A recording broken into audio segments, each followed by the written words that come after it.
Hey humans,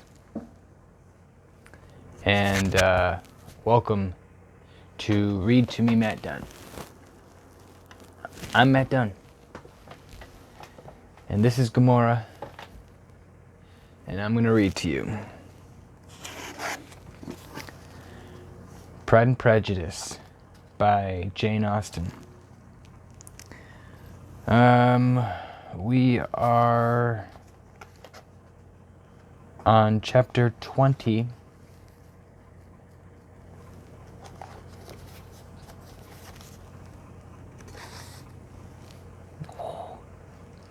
It's exciting.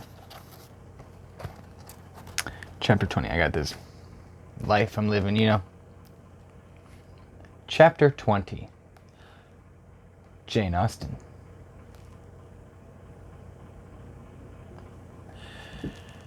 Mr. Collins was not left long to the silent contemplation of his successful love, for Miss Bennet, having dawdled about in the vestibule to watch for the end of the conference, no sooner saw Elizabeth open the door, and with quick step pass her towards the staircase. Then she entered the breakfast room and congratulated both him and herself in warm terms on the happy prospect of their near connection.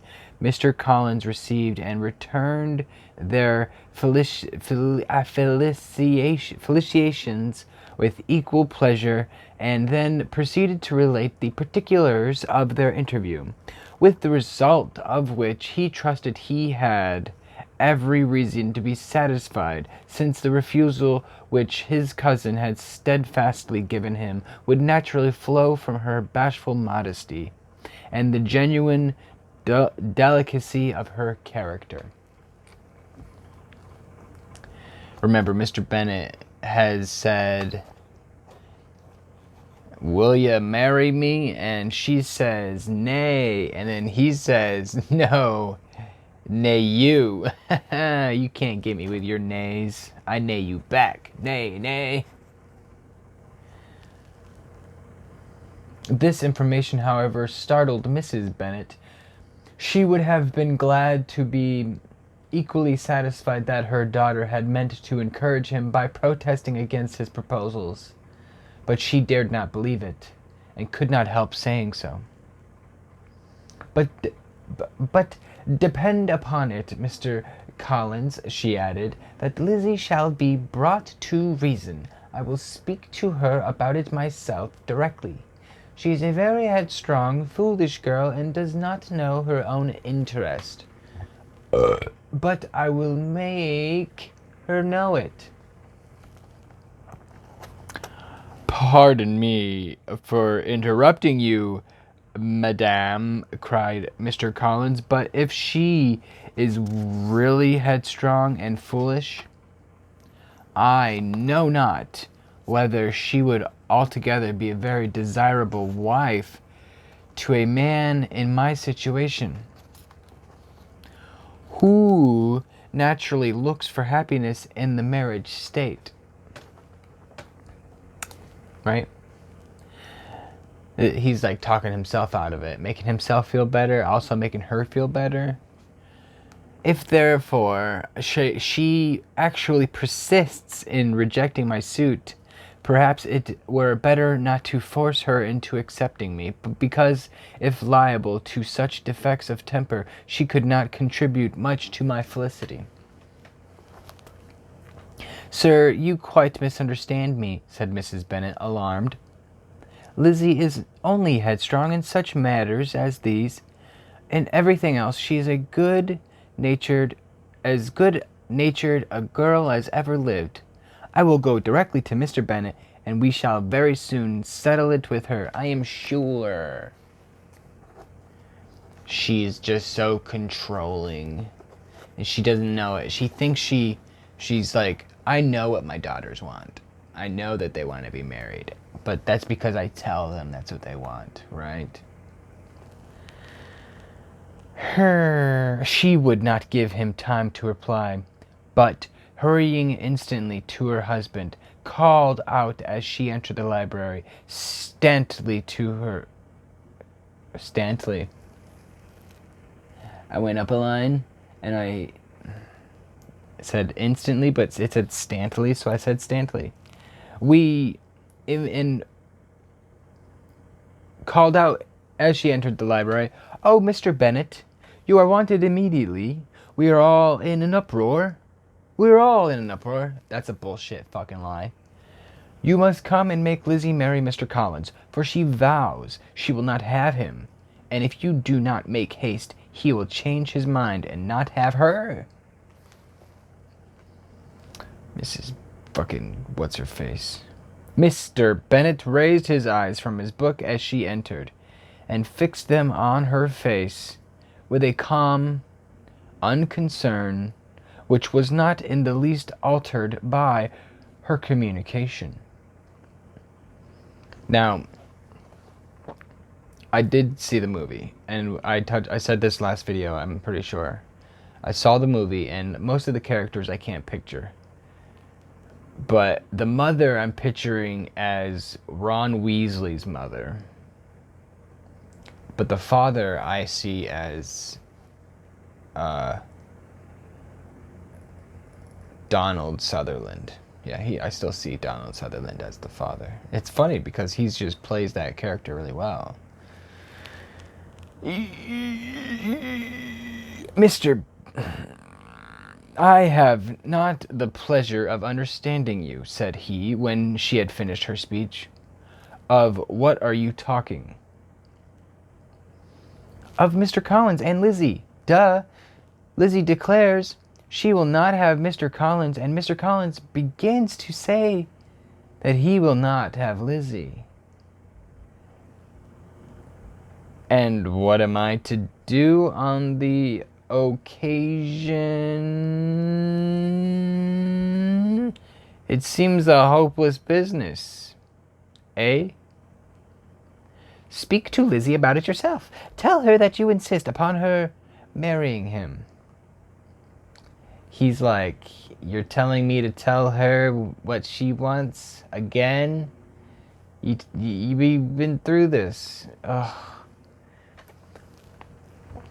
Let her be called down. She shall hear my opinion." He's like, yeah. Let her come, bring her down, and she'll hear my opinion. Mrs. Bennet rang the fucking bell, and Miss Elizabeth was summoned to the library. "Come here, child," cried her father as she appeared. "I have sent for you on an affair of importance. I understand that Mr. Collins has made you an offer of marriage. Is it true?" Elizabeth replied, "It was." "Very well, and this offer of marriage you have refused?" "I have, sir." "Very well, we now come to the point. Your mother insists upon your accepting it. Is it not so, Mrs. Bennet?" "Yes, or I will never see her again." "An unhappy alternative is before you, Elizabeth. From this day, you must be a stranger to one of your parents. Your mother will never see you again if you do not marry Mr. Collins, and I will never see you again if you do."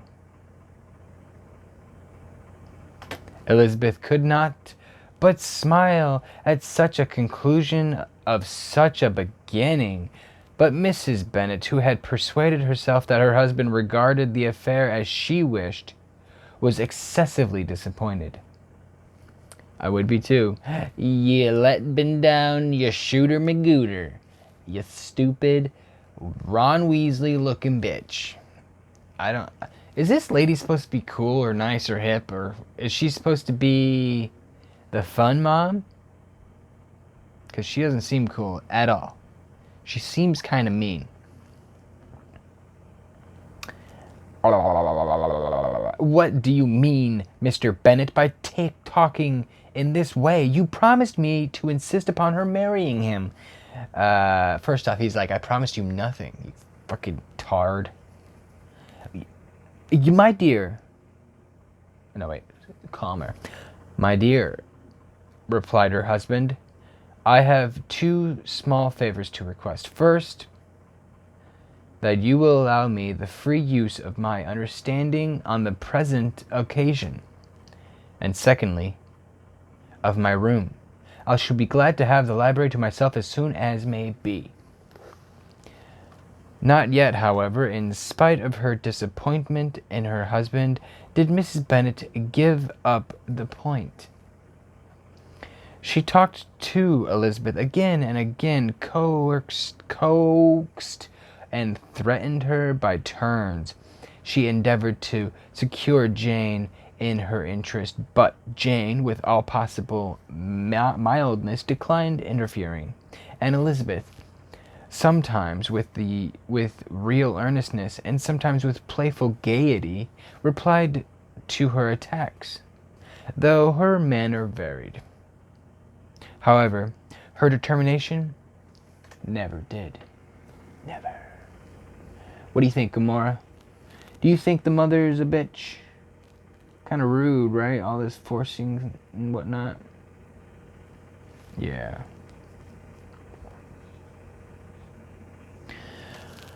Mr. Collins, meanwhile, was meditating in solitude on what had passed.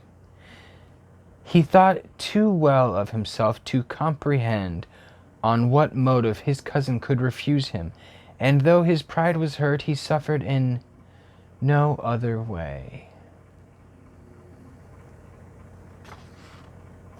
His regard for her was quite imaginary, and the possibility of her deserving her mother's reproach prevented his feeling any regret.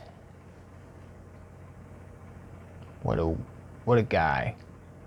What a persistent guy. Well, that is chapter, I'm a little tired, 20, part 1. Woo! Now, what is gonna happen? What's gonna happen next? I don't know. Let's see. Elizabeth is clearly just doing her own thing. She's gonna go after Workshire. No, what's his name? Slamlet. Imagine it's Slamlet. Wilkins. Wilkesboro. No. Wilkinson. No. Whoa. Anyway, you know that guy that used to be Darcy's friend. Whatever happened to him? Did he lose his mind? Is he a part of MTV Cribs? Has he got a bunch of bottles of Chardonnay? Oh, but who is he really, though? Because seriously, he can't be the guy for Elizabeth, because we all know Elizabeth is going to be alone forever. Because people that don't conform are confined by their own prisons. I know that because it's the truth. So anyway, if you like what you are seeing, please check out some more of my videos and I will keep reading, right? If you wish for me to keep reading, please check out some more of my videos. Give me a thumbs up if you like the video. You can subscribe by hitting the button. You can visit my main page and see some funny things elsewhere. Please check out my videos on Monday and Tuesday when they premiere, and I will be in the chat room alongside them. And hopefully I will see you there. Stay weird.